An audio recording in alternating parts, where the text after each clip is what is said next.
প্রিয় শিক্ষার্থী, শুভেচ্ছা তোমাদের সবাইকে। তোমাদের লেখাপড়ার কার্যক্রম স্বাভাবিক রাখার উদ্দেশ্যে আমার আজকের এই অনলাইনের ক্লাস। এছাড়াও তোমরা সংসদ টিভিতেও তোমাদের ক্লাসগুলো তোমরা করতে পারো। Mohammad Rafiqul Islam, trading instructor, single Hamida উচ্চ বিদ্যালয়, বীরব দিনাজপুর। আমার আজকের বিষয় এসএসসি ভোকেশনাল শিক্ষাক্রমের নবম শ্রেণীর ইলেকট্রিক্যাল ডিপার্টমেন্টের তার জেনারেল ইলেকট্রিক্যাল ওয়ার্কস ট্রেড একের প্রথম পত্র। আমরা আজকে যে বিষয়টি অধ্যয়ন করব সেটি হচ্ছে অষ্টম অধ্যায়ের বৈদ্যুতিক সার্কিট সম্পর্কে। এখানে দেখো, তোমরা কিছু ছবি দেখতে পাচ্ছ। এই ছবিগুলো আসলে কিসের? এই ছবিগুলো দেখেই কিন্তু আমরা বুঝতে পারতেছি এবং বাস্তবিক জীবনে আমরা এই ছবিগুলো যেই ছবিগুলো দেখা যাচ্ছে আমরা এগুলো ব্যবহার করে থাকি। তারপরেও আমরা দেখি এগুলোর নামগুলো এবং এই নামগুলো আমাদের পরিচিত, আমি আর বিস্তারিত যাচ্ছি না। আমরা পরবর্তীতে আসি যে এই সমস্ত যে যন্ত্রপাতিগুলো আছে, দেখো যে এখানে দেওয়া আছে যে উপরের যন্ত্রগুলোকে সঠিক নিয়মে সাজালে কি তৈরি হয়। আসলে সঠিক নিয়মে সাজানো বলতে আমি এই যে ছবি দুটো দেখতে পাচ্ছ, এই ছবিগুলো, এবং এই ছবির এখানে যে বিষয়গুলো আমরা দেখতে পাচ্ছি সেটা হচ্ছে যে এখানে আছে ব্যাটারি, এখানে ফিউজ, এখানে একটা হচ্ছে সুইচ এবং এটা লোড হিসাবে আছে একটা বাতি। আসলে এই সম্পূর্ণ জিনিসগুলো এবং তার সঙ্গে আছে পরিবাহী তার, এবং এই বিষয়গুলোকে যদি আমরা সাজাই একত্রিত তাহলে কি তৈরি হবে? আসলে এটা একটা বৈদ্যুতিক সার্কিট তৈরি হয়ে গেছে এবং আমাদের আজকের পাঠের বিষয় বৈদ্যুতিক সার্কিট। এই বৈদ্যুতিক সার্কিট পাঠের ফলে আমার শিক্ষার্থীরা তোমরা কি জানতে পারবে সেই বিষয়ে আমি ছোট্ট করে দিছি। এবং আজকের বিষয় যেই তোমরা জানতে পারবে যে বৈদ্যুতিক সার্কিট, তারপরে বৈদ্যুতিক সার্কিটের শ্রেণী বিভাগ, বৈদ্যুতিক সার্কিট অর্থাৎ সিরিজ ও প্যারালাল সার্কিটের বৈশিষ্ট্য, এগুলো তোমরা জানতে পারবে। এবং সিরিজ, প্যারালাল ও মিশ্র সার্কিট এর যে সমস্যাবলীগুলো আছে তোমাদের বইয়ে, সেই সমস্যাবলীগুলো তোমরা সমাধান করতে পারবে। তো চলো আমরা শুরু করি। আমরা প্রথমে শুরু করতে পারি বৈদ্যুতিক সার্কিট কি। এই বৈদ্যুতিক সার্কিট কি, তোমরা যে ছবিটা দেখতে পাচ্ছ এখানে যে ব্যবহার করছি, এখানে এটা একটা সোর্স অর্থাৎ ব্যাটারি থেকে বিদ্যুৎ আসতেছে এবং এটা হচ্ছে লোড, একটা বাতি জ্বলছে এবং এখানে একটা সুইচ আছে। এই সুইচ দিয়ে অর্থাৎ নিয়ন্ত্রণ যন্ত্র বাতিটাকে বন্ধ এবং চালু করার জন্যে। তো এই বৈদ্যুতিক সার্কিট কি? এই বৈদ্যুতিক সার্কিটের সংজ্ঞাটা যদি আমরা চাই তাহলে দেখো, তোমরা তোমাদের বইও পাবে যে বিদ্যুৎ কোনো উৎস হতে বের হয়ে যে পথ অতিক্রম করে এবং পুনরায় সে উৎসের মধ্যে ফিরে আসে, বিদ্যুৎ চলাচলের সম্পূর্ণ পথকে বৈদ্যুতিক সার্কিট বলে। তোমরা বইয়ে বিস্তারিত এটা পাবে। আচ্ছা, এর পরবর্তীতে আমরা আসি আদর্শ বৈদ্যুতিক সার্কিট কি। এখানে যে বিষয়গুলো তুলে ধরা হয়েছে, যে সার্কিটে মূল 5টি উপাদান থাকে তাকে আদর্শ সার্কিট বলে। আদর্শ সার্কিট বলতে আমরা বুঝবো যে একটা পরিপূর্ণ সার্কিট, একটা সার্কিটের মধ্যে যদি একটা বাতি আর একটা ব্যাটারি অর্থাৎ সোর্স এবং লোড এই দুইটা জিনিস থাকে তাও কিন্তু সেটা সার্কিট, কিন্তু সেটা পরিপূর্ণ সার্কিট নয়, সেটাকে আমরা আদর্শ সার্কিট বলতে পারি না। আদর্শ সার্কিট বলতে পারি আমরা যে সার্কিটের মধ্যে এই যে 5টা উপাদান বিদ্যমান, অর্থাৎ উৎস যেখানে বিদ্যুৎ তৈরি হবে কিংবা জমা থাকবে, তারপরে লোড, ফ্যান, বাতি, কম্পিউটার, ফ্রিজ, অর্থাৎ বিদ্যুৎ ব্যবহার করে যে যন্ত্রগুলো চলে সেগুলোই হচ্ছে বৈদ্যুতিক লোড। এবারে পরিবাহী তার ছাড়া তো আমরা সার্কিটকে কল্পনাই করতে পারি না। নিয়ন্ত্রণ যন্ত্র বলতে সুইচকে বোঝানো হচ্ছে। যদি নিয়ন্ত্রণ যন্ত্র না থাকে তাহলে আমার যন্ত্রটাকে নিয়ন্ত্রণ করা আমার পক্ষে সম্ভব হবে না। এবং টোটাল সার্কিটটাকে বিদ্যুৎ দুর্ঘটনার হাত থেকে রক্ষা করার জন্য যে ব্যবহার করা হয় সেটা হচ্ছে রক্ষণ যন্ত্র, সেটা ফিউজ অথবা এমসিবি দুটোই হতে পারে। আমরা এখন এই যে নামগুলোকে আবার এখানে দিয়ে দিছি, যে এখানে আমরা দেখতে পাচ্ছি রক্ষণ যন্ত্র, নিয়ন্ত্রণ যন্ত্র, লোড, পরিবাহী তার, এখানে সোর্স। আসলে নামগুলো এখানে বিক্ষিপ্তভাবে এলোমেলো অবস্থায় আছে, কিন্তু এটা যদি আমরা একটু খেয়াল করি পরবর্তীতে আমরা বুঝতে পারবো যে এখানে আসলে কি আছে। যে এখানে আছে সোর্স হিসেবে ব্যাটারি অথবা জেনারেটর একটা সার্কিটের থাকতে হবে, রক্ষণ যন্ত্র থাকতে হবে অর্থাৎ ফিউজ বা এমসিবি, এখানে নিয়ন্ত্রণ যন্ত্র হিসাবে সুইচ, লোড, বাতি, পাখা এবং অন্যান্য যন্ত্রপাতি, এবং সকল যন্ত্রাংশগুলোকে সংযোগ করার জন্য ব্যবহৃত হয় পরিবাহী তার।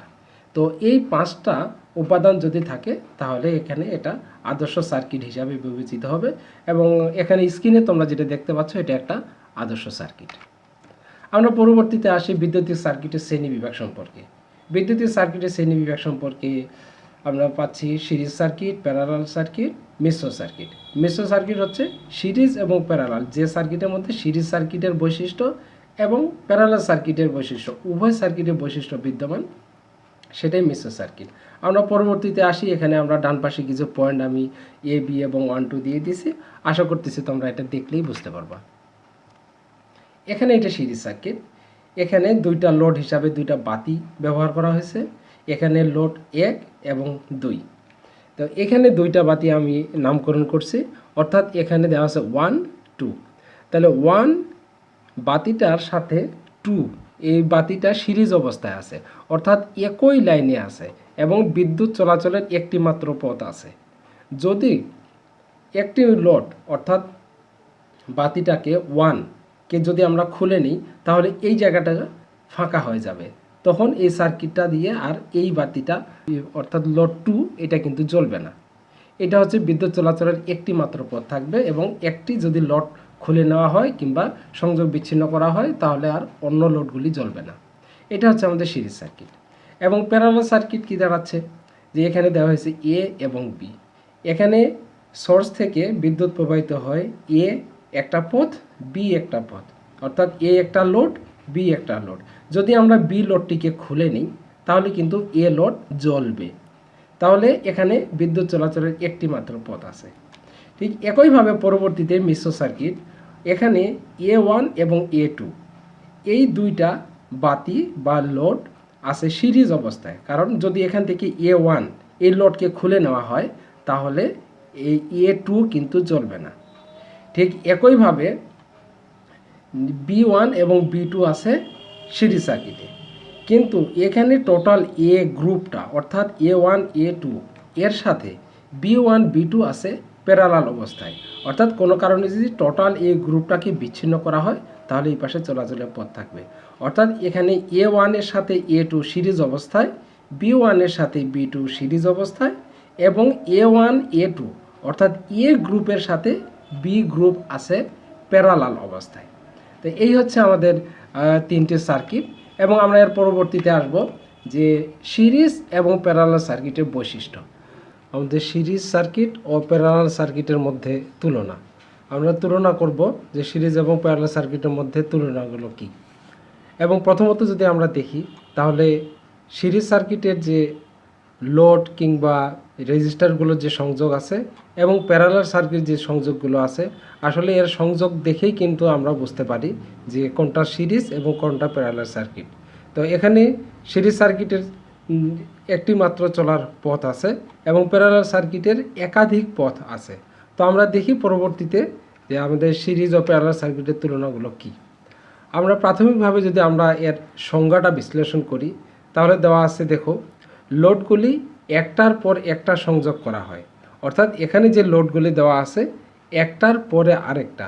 আমরা যদি এটাকে বিশদভাবে বলতে চাই, তাহলে এভাবে বলতে পারি যে প্রথম যে রেজিস্টারটি আছে, প্রথম রেজিস্টারের শেষ প্রান্তের সাথে দ্বিতীয় রেজিস্টারের প্রথম প্রান্ত, আবার দ্বিতীয় রেজিস্টারের শেষ প্রান্তের সাথে তৃতীয় রেজিস্টারের প্রথম প্রান্ত। এভাবে যদি রেজিস্টারগুলো সাজানো থাকে, তাহলে এবং বিদ্যুৎ চলাচলের যদি একটি মাত্র পথ থাকে, তাহলে সেটি হবে সিরিজ সার্কিট।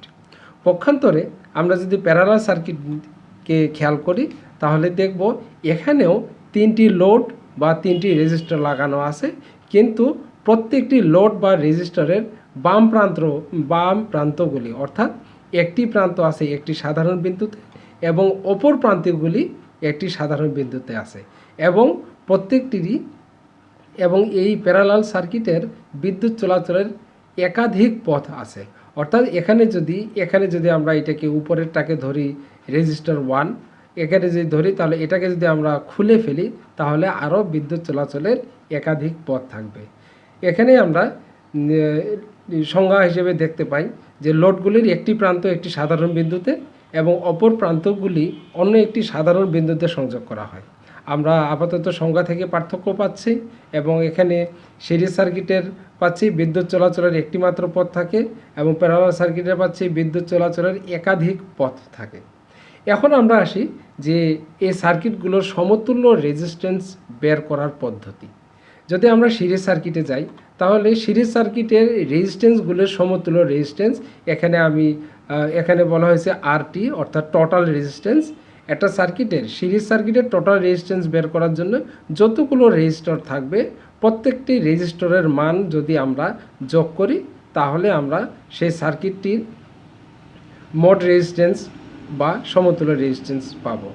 ঠিক অপোজিটে যদি আমরা প্যারালাল সার্কিটকে কল্পনা করি তাহলে দেখো এখানে যেটা আমরা লিখছি আরটি কিন্তু নিচে আছে, অর্থাৎ এভাবে সরাসরি যোগ করলে হবে না। এর 1/RT 1/R1 plus 1/R2 plus 1/R3 এভাবে রেজিস্টরের মানগুলো বসিয়ে এবং এই সমীকরণটির মাধ্যমে যদি আমরা আরটি এর মান বের করি তাহলে আমরা পাবো প্যারালাল সার্কিটের সমতুল্য রেজিস্ট্যান্স।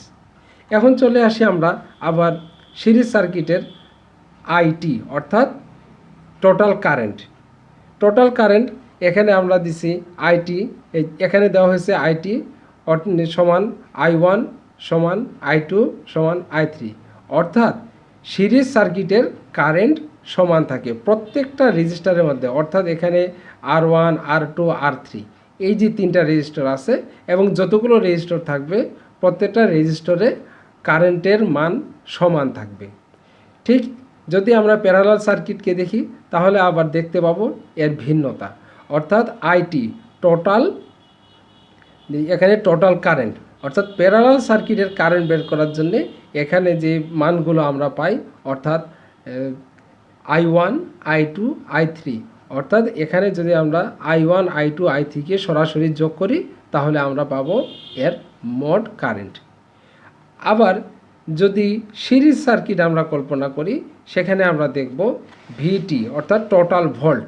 এখানে টোটাল ভোল্ট অর্থাৎ এই জায়গা থেকে যত ভোল্ট প্রদান করা হবে সেই ভোল্টগুলি সবগুলা রেজিস্টারের মধ্যে ভাগ হয়ে যাবে, অর্থাৎ ভাগ হয়ে যাওয়া বলতে আমি বোঝাচ্ছি সবগুলো রেজিস্টরের যোগফলের সমান হবে, সবগুলো রেজিস্টরের ভোল্টেজের মান যেটা থাকবে তার যোগফলের সমান হবে এখানে মোট ভোল্টেজ।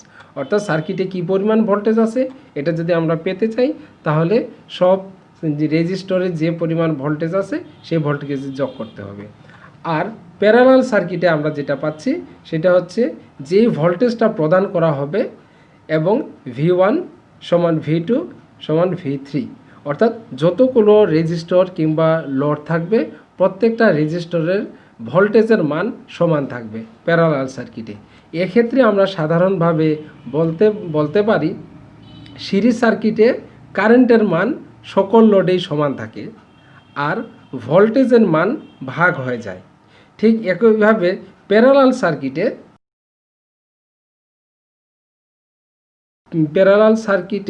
কারেন্টের মান ভাগ হয়ে যায়, কারেন্ট ভাগ হয়ে যায় আর ভোল্টেজের মান সকল ক্ষেত্রেই সমান থাকে।